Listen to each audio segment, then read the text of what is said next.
Right, guys, Tottenham and Newcastle have just played out quite a good game, to be fair. Newcastle won 2-1, and to me, they were the more convincing side over the 90 minutes, the first half especially.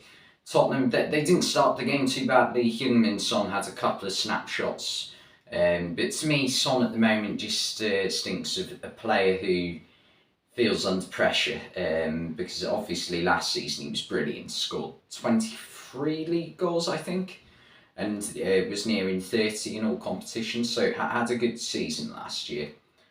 Probably his best goal scoring season to date in a Tottenham shirt. Whereas this year it's been a slow start. He scored a hat-trick off the bench against Leicester, but I don't think there's been any goals in the league other than that. He scored a couple in the Champions League, I believe, as well.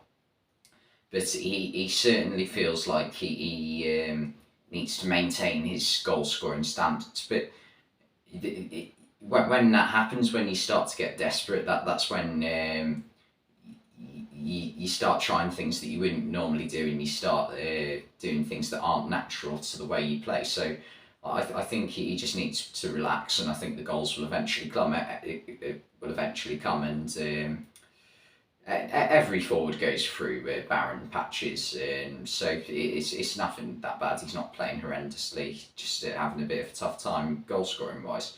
But Newcastle were brilliant. Eddie Howe, you can just see the difference that he's made to them.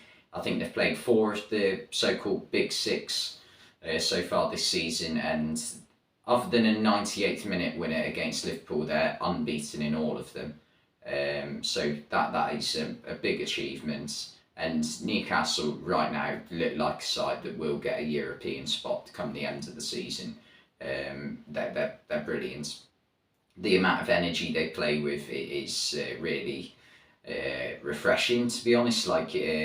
It is quite similar to watching Bournemouth a few seasons ago under Eddie Howe, but obviously I think it's fair to say Newcastle are a level above in ability of the players. And yeah, they were putting Tottenham under pressure. The goal came from Callum Wilson closing down Hugo Lloris. Now, it's debatable whether it was a foul, but for me, I just feel as though Callum Wilson hasn't actually ran into Hugo Lloris. You see Wilson slow down as before the ball's even reached him. Lloris doesn't get much on it, but gets it away and runs into Wilson. To me, I think VAR got it spot on in that it's coming together.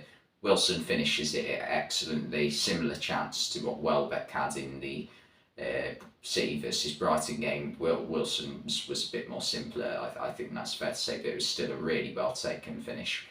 And they got a second through Almiron, and this goal was brilliant. Almiron this season is one of the players of the season so far. He is in brilliant form, and this goal, it's like watching a 23-year-old Lionel Messi. The way he just picks up the ball from a bit of a loose Hugo Lloris pass, somehow out muscles Ryan Sessegnon, wins the ball, and just uses nothing but just raw speed to get past. I think it was Clement Longley, and then opens his body up and side fits it past Hugo Lloris, and just a brilliant goal. And he's in the form of his life, the best I've seen him play since he's been at Newcastle by far. I think this is his best goal scoring season already, and we're in October, so he is having a monstrous season so far. And Newcastle, they were just winning midfield battles as well, especially in the first half. It was a 3v3 in midfield. You had Basuma, Skip, and Bentancur for Tottenham, and you also and for Newcastle you had Bruno Guimaraes and Longstaff, and who else was in Newcastle's midfield? Oh, Joe Linton. It was quite hard to work out. Joe Linton and Joe Willock were sometimes changing positions. So one of them would spend a bit of time on the left, and one of them would come more central. So yeah, but Newcastle, to me, in the first half, they just had that more energy, and they were working harder. They were running more than Tottenham, I thought.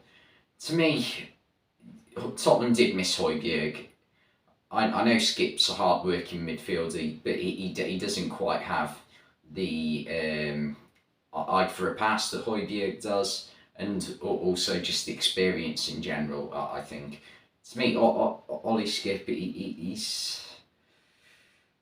I don't want to sound harsh in saying this, but I just see him as a Harry Winks, to be honest, like in this Tottenham team. He's someone who, yeah, he's reliable, but he's not spectacular, if that makes sense. He's not someone you want starting in your in a big game against Newcastle. I know they've got injury problems, but I felt Tottenham would have been better off starting a 3-4-3 with Lucas Moura starting, to be honest, because Moura, when he came on, he's used to having like 5-10 minute cameos at the end of games, so it's going to take him a bit of time to get going.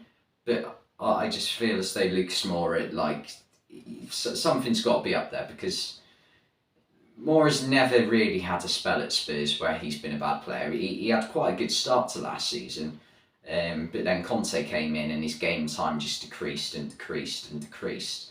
I know this season he's had another new competitor in Richarlison come in, so his starting spot's almost definitely gone. But the amount of minutes he's had is slightly surprising to me, given how good of a player he is. And also Bergwijn's gone as well, so I suppose that sort of cancels it out a little bit.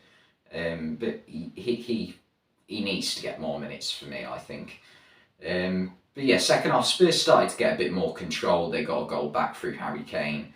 It was against the run of play, because Newcastle didn't start the second half too badly. There wasn't quite the same energy, but I think they sort of thought, right, we've got our 2 goals. We'll settle for that. We'll just try and defend a little bit. They didn't park the bus to say, but they certainly played a lot deeper and didn't press as much. They had like little 2-minute spells where they put Spurs under pressure, especially towards the end of the second half. But they certainly preserved their energy a bit more.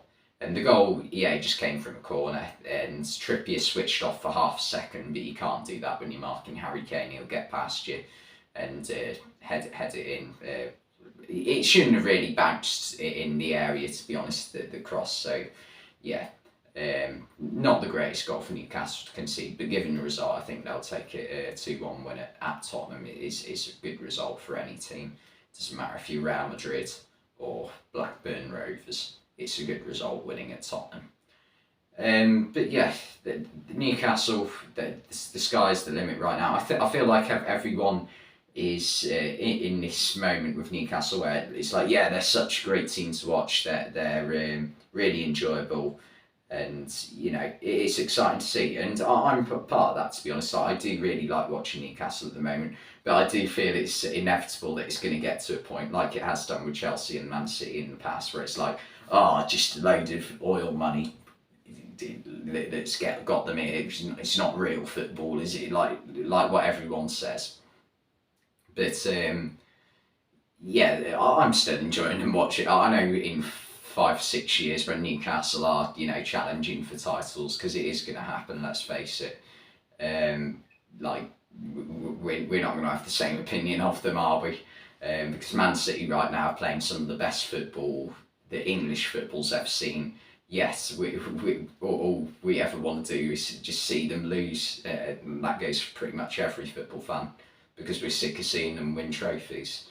But really good game to watch. This is a game where I think people are going to sit up and take note of how Newcastle are a serious football team right now.